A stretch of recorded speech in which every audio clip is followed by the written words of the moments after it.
Chers compatriotes, l'année se termine et c'est avec plaisir que je me plie à la tradition pour vous faire le point de la fin de cette année et envisager quel pourrait être notre avenir pour l'année 2014. Comme vous le savez, la fin de l'année coïncide avec l'anniversaire du 3e anniversaire de la gouvernance de M. Alpha Condé à la tête du pays. Donc c'est une occasion pour moi, ensemble, que nous puissions faire une certaine rétrospective des grands aspects de sa gestion au cours de l'année 2013. M. Alpha Condé a réussi ce qu'il voulait faire lorsqu'il a pris le pouvoir en 2010, à savoir bloquer le processus démocratique du pays pour imposer une assemblée à sa convenance au niveau du Parlement. Il a fallu 3 ans pour que la Guinée puisse aller à ces élections législatives dans des conditions dramatiques et dans des conditions de violation répétée de la Constitution et des droits de l'homme. Donc, de ce point de vue, M. Alpha Condé, on peut le dire, a réussi à faire ce qu'il a toujours voulu, avoir une mainmise totale sur l'ensemble des institutions du pays. Vous le savez, il a réussi à le faire, non pas en réussissant à convaincre une majorité de nos compatriotes que sa politique est bonne et meilleure, mais tout simplement en détournant la loi de ses objectifs essentiels, notamment en limogeant l'ensemble des conseillers communaux et en mettant en place des délégations spéciales, en domestiquant la CENI, en mettant des hommes qui sont complètement sous son joug et qui sont à sa merci pour lui permettre d'agir à sa guise. Ceci a facilité également la violation du processus électoral à travers le code électoral. Il a pu organiser un recensement avec Weimar et Sabari Technologies dans des conditions légales, douteuses et qui ne respectent pas le recensement qui a été organisé avec SAGEM au cours de l'année 2007, 2008, 2009. Donc, tout cela a fait qu'une gouvernance hors la loi a amené le pays à des législatives et malheureusement, l'opposition démocratique n'a pas réussi à infléchir le cours des événements malgré une grande mobilisation des populations qui ont marché de manière répétée et malheureusement, beaucoup de personnes y ont laissé leur vie parce que M. Alpha Condé n'a jamais hésité à utiliser la manière forte à tuer pour imposer sa volonté politique au détriment des intérêts démocratiques de la population guinéenne. Si l'action politique de M. Alpha Condé ne nous étonne pas, l'attitude des responsables de l'opposition a dérouté une majorité de nos compatriotes. C'est le cas notamment avec les accords politiques du 3 juillet qui ont permis à légitimer l'utilisation de l'opérateur technique Weimar, alors que pendant des mois et des mois, des milliers de Guinéens sont descendus dans la rue pour dire qu'ils ne peuvent pas accepter des élections législatives avec comme opérateur technique l'opérateur sud-africain Weimar et Sabari Technologies. Donc ces accords du 3 juillet apparaissent comme une capitulation devant le diktat que M. Alpha Condé a réussi à imposer à la classe politique guinéenne. Certains se réfugient derrière la communauté internationale, mais la communauté internationale ne peut pas aller au-delà des intérêts fondamentaux des populations guinéennes. Il appartient à des responsables guinéens de défendre bec et ongle les intérêts et les aspirations des populations. Ce n'est pas à une communauté internationale qui a d'autres visions, qui a des actions limitées, puisqu'elle ne peut pas aller au-delà d'un certain seuil, sinon elle empiétera sur la souveraineté nationale. Donc la responsabilité de ces accords incombe à des Guinéens qui ont mis le processus démocratique dans une situation extrêmement pénible. Et donc, les élections législatives qui en sont sorties ne pouvaient que donner ces résultats. Et là aussi, il y a eu beaucoup de tergiversations, et je crois que ce qui a été le plus important, c'est le fait d'avoir décidé de participer à ces élections qui ont permis à la gouvernance d'Alpha Condé d'obtenir ce qu'il voulait, une assemblée où il est majoritaire, tout en sachant que sur le plan de l'attente des populations, il est loin du compte. Ces accords du 3 juillet ont permis également de valider l'utilisation du fichier électoral conçu par Weimar et Sabari, qui ont permis de minorer la base électorale des fiefs de l'opposition et majorer la base électorale sur le fichier des camps qui sont plus ou moins acquis à la mouvance présidentielle.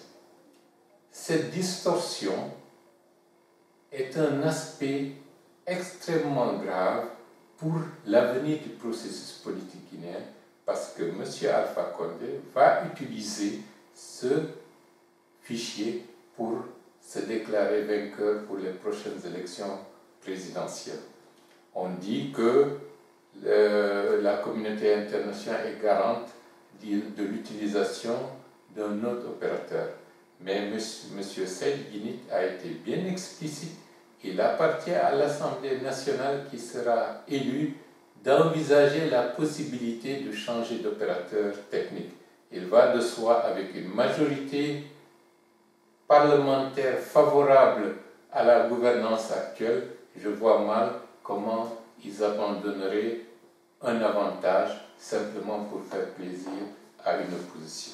Le processus politique guinéen, qui sur le plan légal n'a pas été conforme au dispositif constitutionnel, au point de vue du quotidien de la population, elle a été marquée par des violations répétées des droits de l'homme. Dans le cas des manifestations pacifiques, l'UFDG compte dans ses rangs près d'une soixantaine de jeunes gens qui ont été abattus de sang-froid par les spires de la gouvernance d'Alpha Condé. Aucune action de repentance de la part du gouvernement, comme si massacrer ses propres concitoyens allait de soi, alors que aucun aspect constitutionnel ne donne le mandat au pouvoir exécutif de liquider un Guinéen, quel qu'il soit et quel que soit ce qu'il a pu commettre. De ce point de vue, c'est des règlements de compte qui sont appliqués contre toute une majorité de la population, notamment parmi les plus jeunes.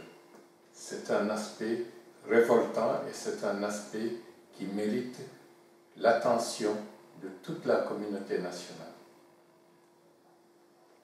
Ces violations répétées des droits de l'homme sont également accompagnées, au point de vue du quotidien des citoyens, par une insécurité grandissante. Cette insécurité n'est pas une insécurité, disons, de délinquants des quartiers ou des banlieues. Il est noté que c'est une insécurité instrumentalisée par des forces qui ont pignon au sommet de l'État. Là aussi, beaucoup de crimes, beaucoup de sang versé, une barbarie à toute épreuve et sans que les responsables de ces crimes soient arrêtés ou jugés. C'est comme si dans le pays existent des escadrons de la mort qui ne disent pas leur nom et qui ciblent de pauvres citoyens pour des raisons que nous ne connaissons pas. Cette insécurité est notre affaire à nous tous parce que nous sommes tous concernés. Quel que soit le bord politique où on peut être, et il est impérieux que la communauté nationale, les forces sociales, les forces morales ne se sentent pas indifférentes à l'égard de ce qui peut apparaître comme étant une descente aux enfers. Cette insécurité sur l'ensemble du territoire, avec ce qui s'est récemment passé à Cancan, où la population s'est rendue justice, comme quelques semaines plus tôt, la population de Pita avait fait de même. La Guinée forestière est un aspect qui doit attirer l'attention de tous les Guinéens.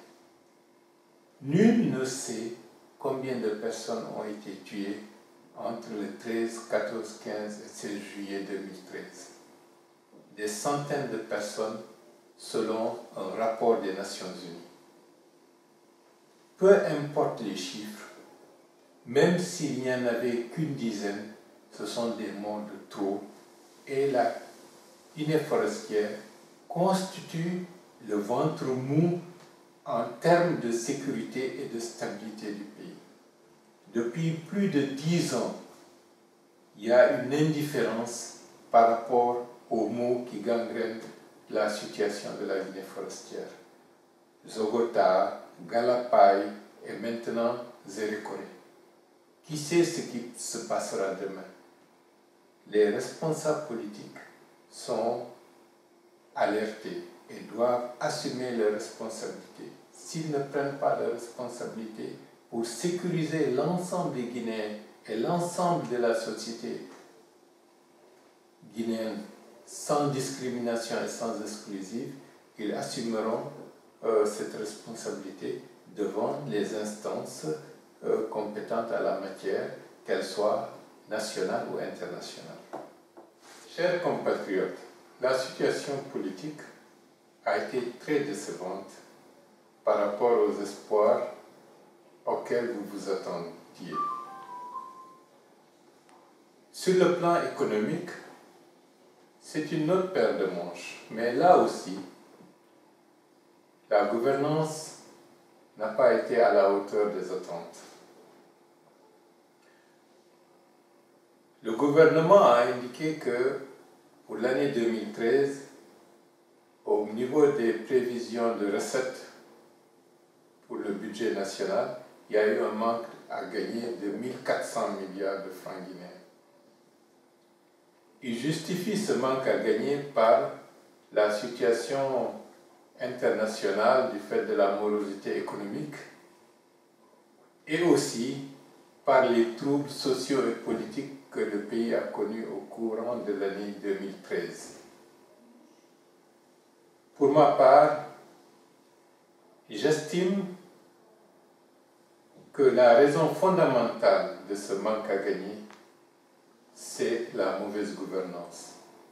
Mauvaise gouvernance politique, comme on l'a vu tout à l'heure, à travers une gestion à la hussarde du processus électoral. Mauvaise gouvernance sur le plan économique également.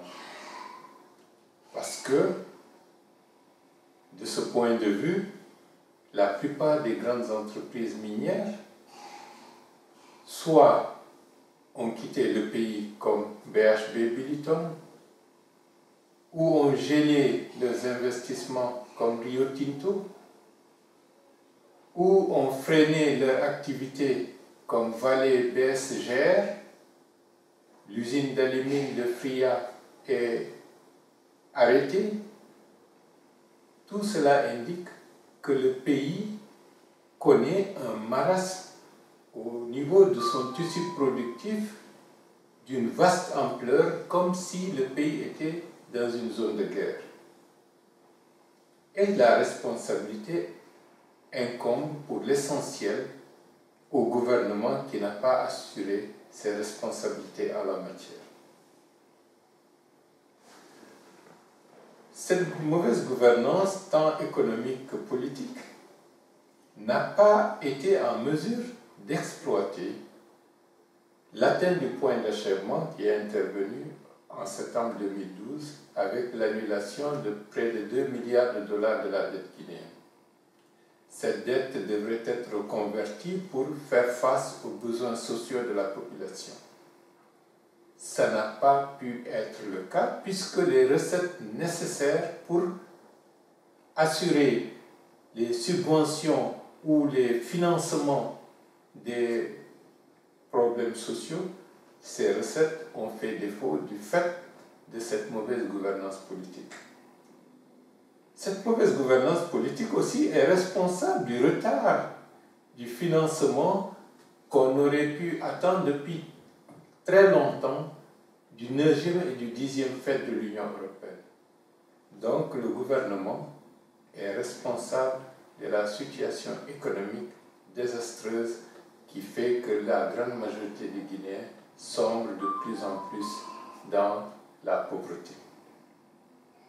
Un taux de croissance de 2,5% avec un taux de développement démographique de 3,1% par an prouve que la misère ne fait que s'élargir. Et les prévisions du gouvernement pour 2014, c'est un taux de croissance du PIB de 4,5%. Je rappelle que M. Idia Mamadou, qui était un administrateur de la Banque mondiale et qui supervisait la Guinée il y a plus de 10 ans, disait qu'un taux de croissance de l'ordre de 4 à 5% en Guinée, c'est un taux de croissance minimal si le gouvernement ne fait absolument rien du tout. Les propos de cet économiste international prouvent qu'un taux de croissance de 4,5% n'est pas une avancée majeure et ne peut pas inverser la courbe de la pauvreté qui englue depuis de très longues années beaucoup de familles guinéennes. Pour mémoire, pour que cette courbe de pauvreté soit inversée, il faudrait un taux de croissance équivalent à 3 fois le taux de développement démographique sur une durée longue pour espérer changer le cours de la vie des Guinéens. Il va de soi qu'avec M. Alpha Condé, on est loin du compte 3 ans après sa prise de pouvoir. On ne peut pas comprendre pourquoi la Guinée n'arrive pas à sortir de la misère avec ses multiples potentialités économiques, ses ressources minières, son potentiel hydroélectrique. C'est incompréhensible pour la personne étrangère qui ne connaît pas comment la société politique guinéenne fonctionne depuis plusieurs décennies. La raison essentielle de notre sous-développement et de la misère qui écrase tous les Guinéens, c'est le culte de l'affairisme au sommet de l'État. Loin de moi de dire que cet affairisme est né avec l'arrivée de M. Alpha Condé au pouvoir. Mais de ce point de vue, M. Alpha Condé est un continuateur d'un processus politique qui a démarré depuis très longtemps en Guinée et qui fait que la Guinée, au lieu d'être parmi les premiers pays de l'Afrique, est le dernier au niveau mondial en termes de l'indice de développement humain, en termes aussi de performance économique et autres. Pour vous donner quelques illustrations, je citerai 2 cas. Vous avez suivi avec grand intérêt la conférence des bailleurs d'Abu Dhabi le mois dernier, où le gouvernement se gausse d'avoir pu mobiliser près de 6 milliards de dollars d'intention de financement. Le cas des 5 milliards de Moudabala devrait attirer l'attention des Guinéens. De quoi s'agit-il exactement? le général Lansana Conté avait fièrement signé et fait ratifier la convention de Global Alumina Corporation en 2005 pour l'exploitation de la bauxite au niveau de Sangareli, au lieu que ce soit simplement cette bauxite qui est exportée, mais que cette bauxite puisse alimenter une usine d'alumine dans la région de Sangareli, donc dans la région de Boké. Et le projet Global Alumina avait cette mission de transformer 10 millions de tonnes de bauxite pour obtenir 3 millions de tonnes d'alumine. C'était là les termes de la ratification par l'Assemblée nationale de l'époque de cette disposition. Malheureusement, le gouvernement actuel, dans des accords contractuels avec Moudabala, a accepté de violer la loi guinéenne pour permettre à Moudabala, au lieu de construire maintenant l'usine d'alumine de Sangareli, mais d'exporter la bauxite guinéenne pour une usine d'alumine qu'ils sont en train de construire dans les îles, dans les Émirats arabes unis.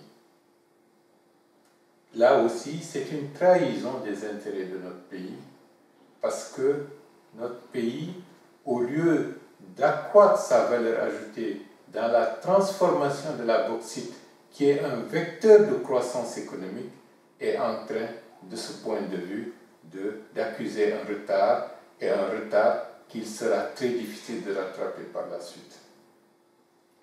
Là aussi, le gouvernement de M. Alpha Condé est responsable de cette trahison des intérêts de notre pays. Autre aspect de cet affairisme triomphant, au lieu d'une saine gestion des affaires du pays, est la faiblesse de la capacité d'absorption de l'économie guinéenne. Il est notoirement connu que depuis plus de 20 ans, une des caractéristiques de notre économie est la faiblesse de sa capacité d'absorption. Un gouvernement sérieux qui veut accroître les richesses du pays aurait dû en faire un aspect majeur de sa politique. Qu'est-ce que cela veut dire, faiblesse d'absorption? Cela veut dire tout simplement, la Guinée a des financements, mais comme son administration n'est pas à la hauteur, tant sur le plan technique que sur le plan de la volonté d'aller de l'avant pour les intérêts du pays, on n'arrive pas à faire émerger des projets sérieux susceptibles d'intéresser les bailleurs de fonds pour l'utilisation des financements qui sont d'ores et déjà obtenus. Cela veut dire, c'est comme si vous avez un malade qui est pratiquement atteint d'une maladie très sérieuse, on lui donne toute une panoplie de médicaments à ses côtés, mais il est tellement paresseux, il se morfond tellement dans sa douleur au point de refuser de prendre les médicaments qui pourraient le soigner et lui permettre de retrouver sa santé et de ne plus avoir besoin des médicaments. Donc, là aussi, c'est une trahison des intérêts du pays. Ce n'est pas simplement la gouvernance actuelle qui en est responsable, mais depuis plus de 20 ans, la situation de notre économie est marquée par ça. Pourquoi? Parce qu'on n'utilise pas les cadres là où il faut. Les compétences ne sont pas reconnues.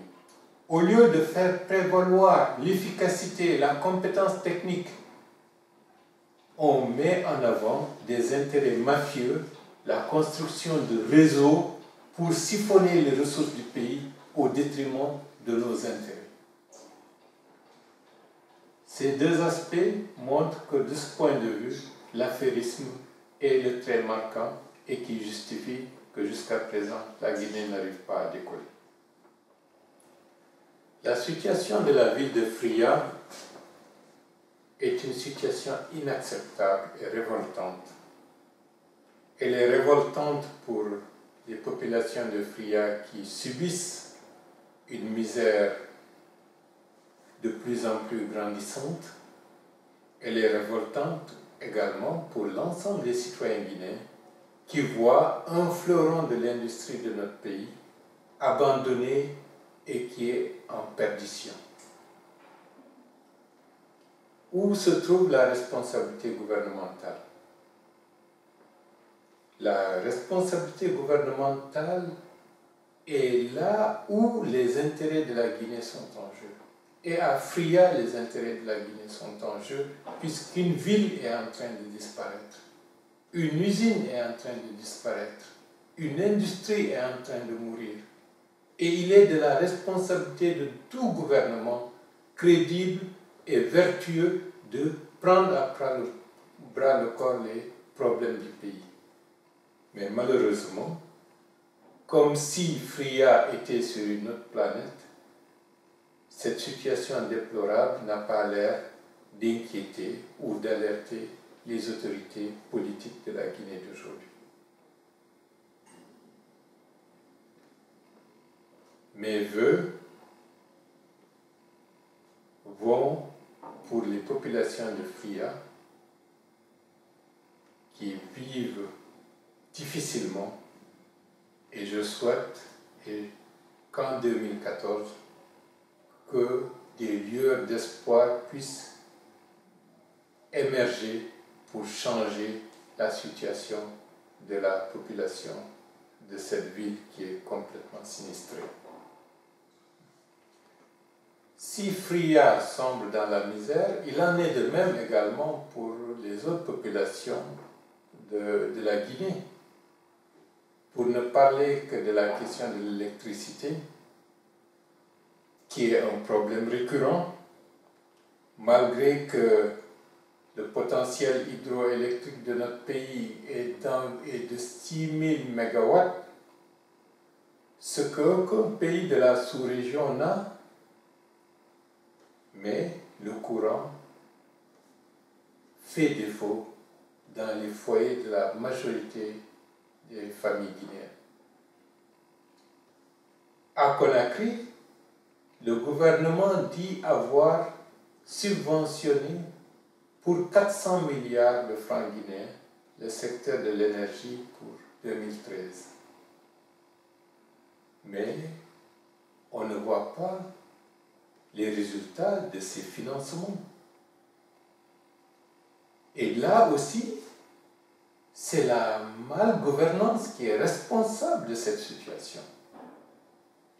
La corruption, les détournements de deniers publics ont atteint un tel niveau que certaines administrations ne se gênent même pas pour vider littéralement les caisses publiques et les déposer dans des comptes de banque dans les paradis fiscaux.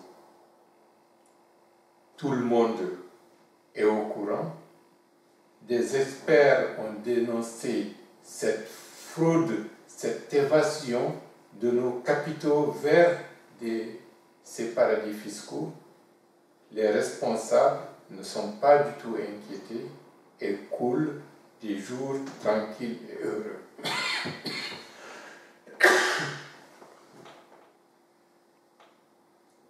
Si le gouvernement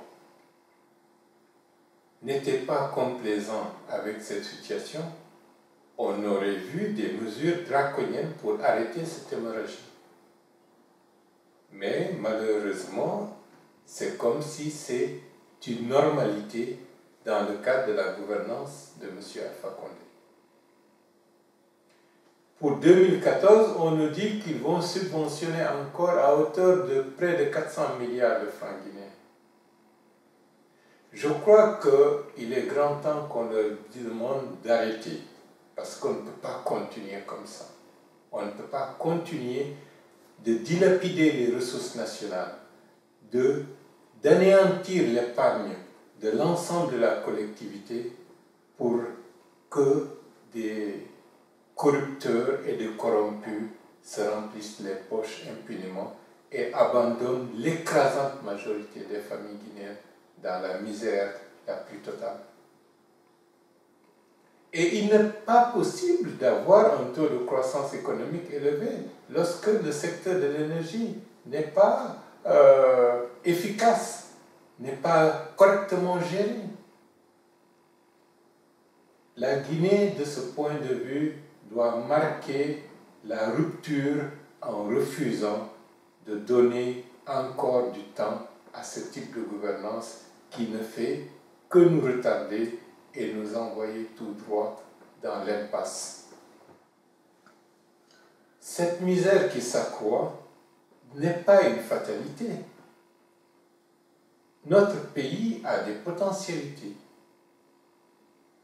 Beaucoup d'étrangers, d'autres pays nous envient nos richesses.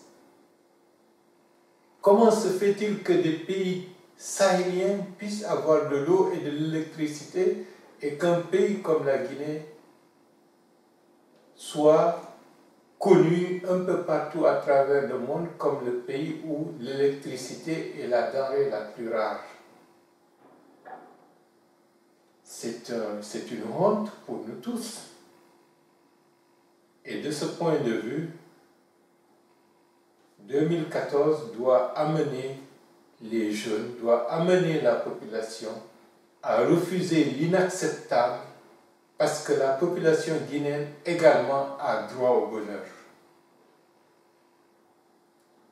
Et ce bonheur, c'est avoir de l'électricité, avoir de l'eau, se soigner, envoyer ses enfants à l'école avec une éducation de qualité, se nourrir quotidiennement et régulièrement, avoir une sécurité pour ne pas avoir peur. Ce sont des questions, ce sont des revendications tout à fait légitimes, mais qui ne sont pas reconnues à l'écrasante majorité des Guinéens. Et il est grand temps et fortement que les Guinéens réclament leurs droits et se donnent les moyens de les exercer effectivement. J'aime mon pays, nous aimons tous notre pays. Nous ne sommes pas heureux et fiers du spectacle qu'offre la situation économique, politique et sociale de la Guinée. Nous rêvons que la Guinée change. Mais les rêves ne resteront que des rêves si une action efficace ne l'accompagne pas. Et nous devons être impliqués plus fortement, avec beaucoup plus de détermination, aujourd'hui par rapport à hier, pour la réalisation de cette action. Ici et maintenant, la Guinée a les moyens de changer. La Guinée a les moyens de donner du bonheur à tous les Guinéens. La Guinée a les moyens de donner des perspectives heureuses pour l'ensemble de la sous-région. C'est notre devoir, c'est notre responsabilité et nous agissons dans ce sens.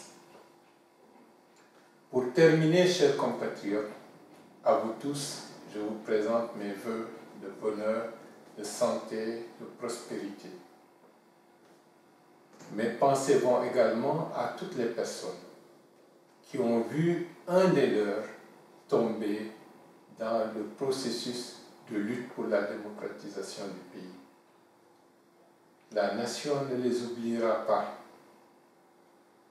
et la nation leur sera reconnaissante lorsque une gouvernance démocratique et vertueuse sera au top leadership dans notre pays. À vous tous, bonne et heureuse année. Aux responsables politiques de tous bords, je vous présente mes vœux de succès, d'engagement et d'abnégation pour la cause de la démocratie, de la réconciliation et de la modernisation de la Guinée. Aux militants de l'IFDG, mon parti, notre parti, mes vœux de bonheur, de réussite, de consolidation et d'avancée pour la démocratisation de notre pays et de notre parti. Je présente mes vœux à tous les militants de l'IFDG, à tous ses responsables et à El Hadj Cellou Dalein Diallo, le président du parti.